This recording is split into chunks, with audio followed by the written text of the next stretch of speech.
Kesimpulan dan rekomendasi.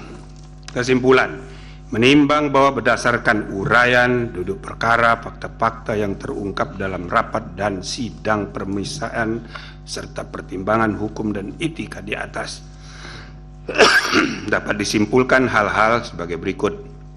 1 dan 2 dianggap sudah dibacakan.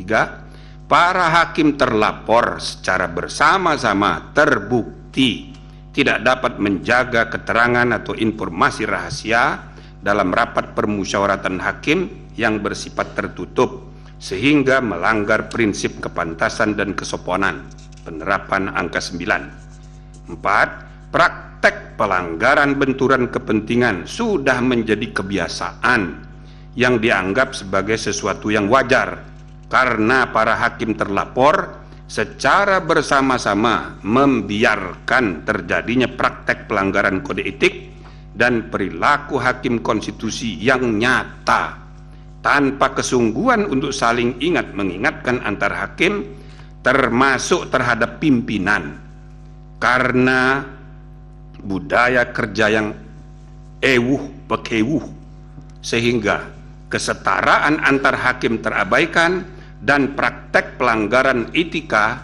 biasa terjadi.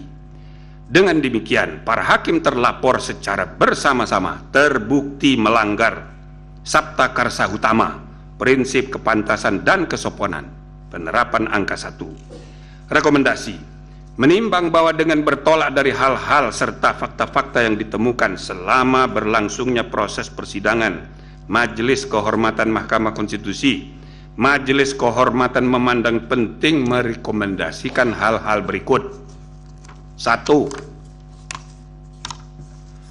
Hakim konstitusi tidak boleh membiarkan kebiasaan praktek saling pengaruh mempengaruhi antar hakim dalam penentuan sikap dalam memeriksa, mengadili, dan memutus suatu perkara yang menyebabkan independensi fungsional tiap-tiap hakim sebagai 9 pilar tegaknya konstitusi menjadi tidak kokoh dan pada gilirannya membuka peluang untuk terjadinya pelemahan terhadap independensi struktural kekuasaan kehakiman Mahkamah Konstitusi secara kelembagaan.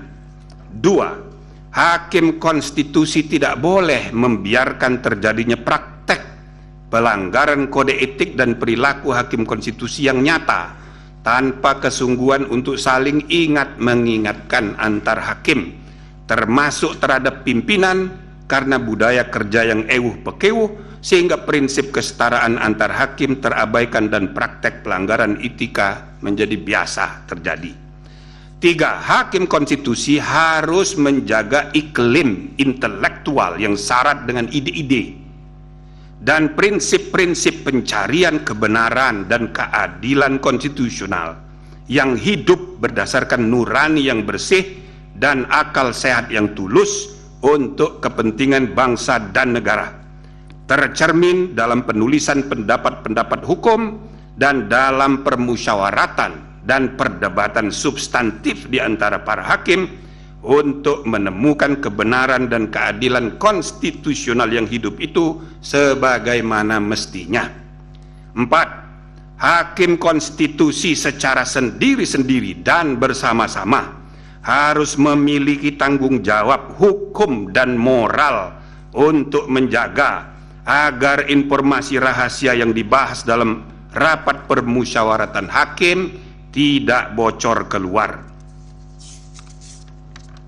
Amar putusan, mengingat Undang-Undang Nomor 24 Tahun 2003 tentang Mahkamah Konstitusi yang telah diubah terakhir dengan Undang-Undang Nomor 7 Tahun 2020 tentang perubahan ketiga atas Undang-Undang Nomor 24 Tahun 2003 tentang Mahkamah Konstitusi dan Peraturan Mahkamah Konstitusi Nomor 1 Tahun 2023 tentang Majelis Kehormatan Mahkamah Konstitusi, memutuskan menyatakan 1. Para hakim terlapor secara bersama-sama terbukti melakukan pelanggaran terhadap kode etik dan perilaku hakim konstitusi sebagaimana tertuang dalam Sabta Karsa Utama, prinsip kepantasan dan kesopanan. 2. Menjatuhkan sanksi teguran lisan secara kolektif kepada para hakim terlapor. Demikian diputus dalam rapat Majelis Kehormatan oleh 3 anggota Majelis Kehormatan, yaitu Jimli As-Sidiki sebagai Ketua Merangkap Anggota, Wahiduddin Adam sebagai Sekretaris Merangkap Anggota, dan Bintan R. Saragih sebagai anggota pada hari Jumat tanggal 3 bulan November tahun 2023 dan hari Senin tanggal 6 bulan November tahun 2023, dan diucapkan dalam sidang pleno Majelis Kehormatan Mahkamah Konstitusi terbuka untuk umum pada hari Selasa tanggal 7 bulan November tahun 2023, selesai diucapkan jam 16.43. Download Tribun X sekarang, menghadirkan lokal menjadi Indonesia.